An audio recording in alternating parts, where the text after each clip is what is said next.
Hello everyone, how's it going? Now, in this video, I'm going to tell you something that you're probably going to be quite surprised at why it's keeping you stuck. Needing to recover from OCD is quite often the thing that's actually keeping you stuck with the fear of fear element. Because when you are needing to recover, you are forcing things, you are forcing feelings, you are pushing feelings away, you are resisting things, you are fighting feelings, you are in a battle, you are at war with your own brain. And that's not a good place to be. We don't want to be at war with our own brain, okay? But the more you push it away, the more you say, I need to recover, therefore I need all the feelings gone, I must have all the anxiety gone, then that actually isn't going to help. Because that gets into that violent fight with your own OCD. And that isn't going to end well, okay? So what we have to do is be willing to feel anything. We have to drop the internal guard. We have to internally surrender to any feeling, any thought, any sensation, any urge, any image, any name, any real event, false memory that it latches to, any dream, anything, any way that OCD can operate, we have to let it do what it does. Let it run its course. Let it take over. Let it do its worst. Now, that is not to say, let me reiterate this over and over again, that is not to say you do no recovery work. That is not true. You're going to have to put in recovery work. You're going to have to face your fears, cut your compulsions, do your exposures, chip away at your core fears, shift your irrational beliefs by disputing them, ripping them apart over and over again, okay, making peace of worst case scenario. But don't do that out of the dire necessity to recover. If you are saying, I am only disputing this to make me recover, then you won't recover. Because then you try and dispute and then you forcefully look for a feeling, or you forcefully try and get rid of a feeling, and then you're sat there thinking, why is the feeling still there? And quite often in that occasion, it's going to feel worse and more intense and more severe. Because if you're solely, the only reason you're disputing, the sole purpose of your disputing is to get rid of a feeling, then that feeling will linger. That feeling will be there to stay. So this is what I'm saying about the internal, free-flowing state of internal surrender of any feelings. Let yourself feel anything. You're disputing to shift your perspectives. You're disputing to change your perspectives on your worst fear and to make peace of worst case scenario and gradually break that down, taking layers off an onion, and gradually over time that starts clicking into place.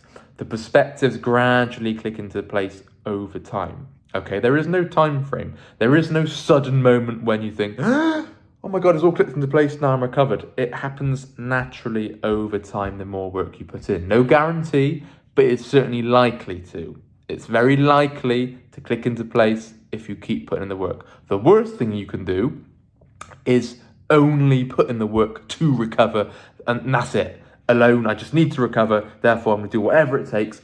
And the problem with that kind of attitude, and then you not only obsess about it, but it just becomes your whole life. You then get so obsessed about compulsions. You get so obsessed about disputing. Then you start rushing around frantically like a headless chicken, looking for that instant relief, looking for that way out. Oh, for God's sake, it's latched to this now. Oh my God, it's this now. Oh, it's this now. And then fear is going to be a very big barrier for you to overcome. Because anything that you do, you've got the internal thermometer out and you're watching like a hawk for how you feel. And then you get triggered and then it's like, right, I need to dispute to get rid. That isn't going to work, okay? So drop that internal need to get rid of OCD. We have to be at peace with OCD being there for the rest of our lives. And if we're not, this is where fear of fear plays such a massive part in people's journey. When I was stuck with fear of fear, I had the constant apprehension, the constant dread, the constant impending doom just throughout my day-to-day life. Even though I was becoming very, very rational, I was applying unconditional acceptance, I read all the books on the reading list, I could see how the logic, I could see how the thinking was going to help me. Truly, I could. But the problem was the feelings were still there, and I still felt guilty, I still felt anxious, I still felt panicked. And I thought, well, why do I still feel anxious? The reason is because I was scared of feeling anxious forever. I was needing to recover. I was only applying unconditional acceptance to recover, and that was it. I wasn't actually applying it because it was going to help me in life. It was going to give me that more robust mindset, just dealing with problems in life.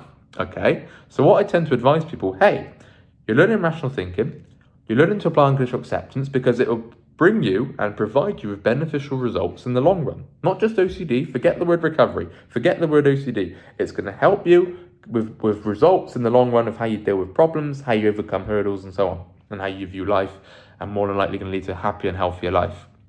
But if you're solely doing that to recover and nothing else, to recover alone, that's it, then you get so obsessed, you get so fixated on recovery, you then start forcing it, and then you panic when it isn't working, you have a setback, you have a relapse, you get triggered, and then you throw your toys out the pram and go, this isn't working for me, fuck this isn't working, I hate this, I need to switch methods, I need to try something else. And that is what tends to happen. And many people will be watching this, people that I coach, and they know who they'll be, because they're very frantically running around looking for that quick fix. And then they panic because things aren't working, and they get stuck in that vicious cycle where they try and force it, they get the initial trigger, and then they try and force rid of that, and then they get anxious because that isn't working, then they get angry with themselves for not doing it right, and then they get depressed because they feel like they're hopeless and stuck forever. So it becomes that vicious cycle. So let's breathe, let's take a step back, let's think, right, what are the principles? Sometimes we've got to strip it back to basics. What are the principles? I need to, in order to change my perspective on something, I need to break down the beliefs that I hold. I need to change my faulty perspective that I hold around this particular fear, because this fear is causing me disturbance. So how can I change how I view it? Okay? Not agreeing with it, not justifying it, not wanting it, not liking it, not excusing it, just changing my perspective and my outlook on whatever this fear may be. Okay? Also, I need to cut the compulsions that I'm still engaging with, because it doesn't take a genius to work out the compulsive cycle is fueled by the compulsions that you're doing, the avoidance, any kind of avoidance behavior, the seeking reassurance, the confessing, the Googling, the venting, the whining, the complaining, the procrastination, all the kinds of compulsions that one may be doing, that's what's keeping you stuck in the cycle.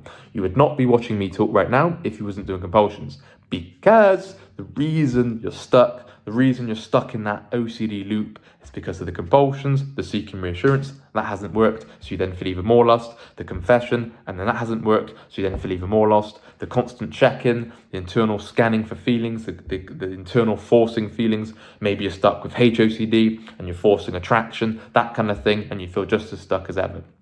So we've got to try and cut these compulsions, because in order to break free of the compulsive cycle, we have to let go of the compulsions that we're doing. Okay?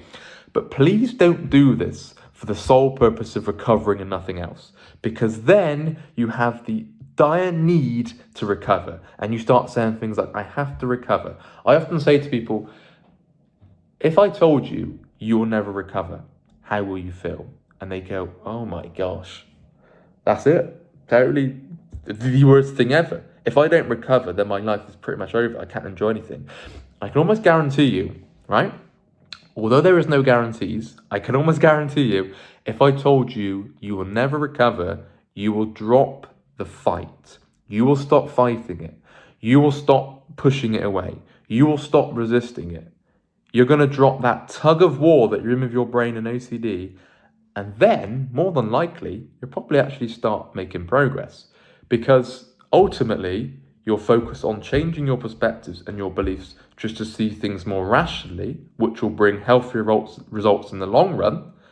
And then you'll probably start making more progress, because you don't have the fear component that this has to be gone. I can't be stuck like this forever. I hate this. I mustn't be anxious. I can't have my life being ruined. My life cannot be compromised anymore with OCD.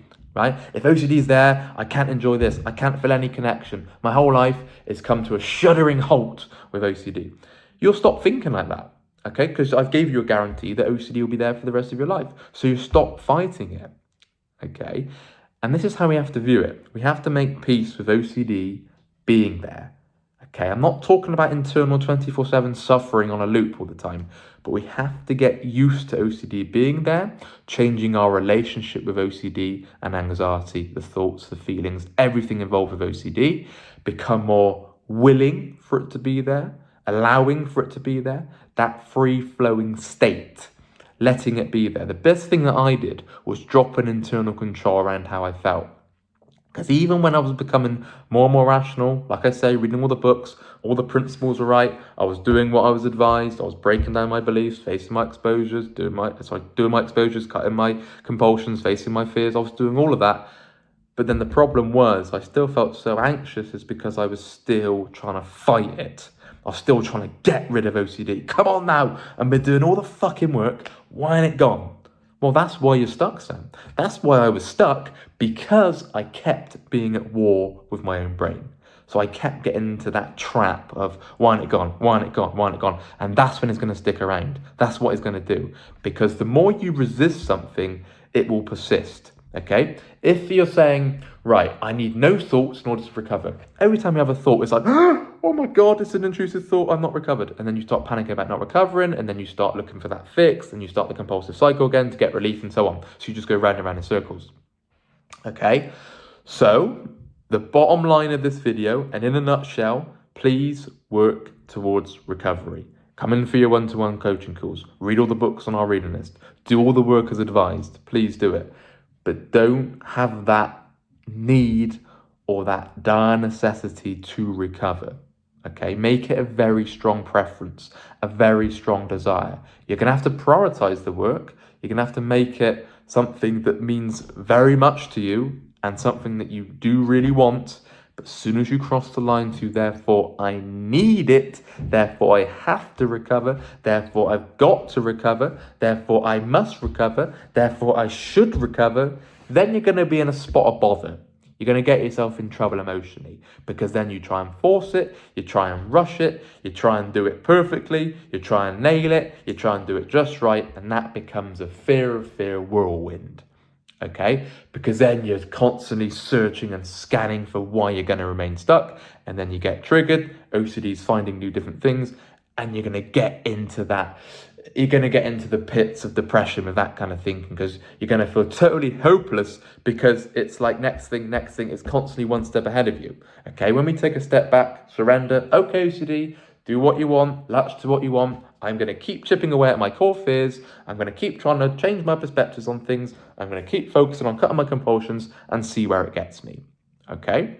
With that kind of approach, that kind of mindset, you're more likely, no guarantee, you're more likely to overcome and actually recover from OCD rather than forcing it. Any internal control, any internal resistance, any internal guard, any internal defense mechanism against OCD tends to actually be compulsive and keeps us stuck, because then what we're doing, even if it's subconsciously, we're fighting OCD. You will not recover from OCD if you're fighting it. Okay, so please keep up with the work. Don't get lazy. Don't get complacent. Don't think for a second I'm saying just do nothing, but stop fighting it. Stop doing it just to recover and nothing else. You're going to have to implement your recovery work to your day-to-day life with all the other things, the structure, your relationships, your careers, your finances, your interests, your hobbies, your passions, whatever. Make it a priority, but don't make it a dire necessity.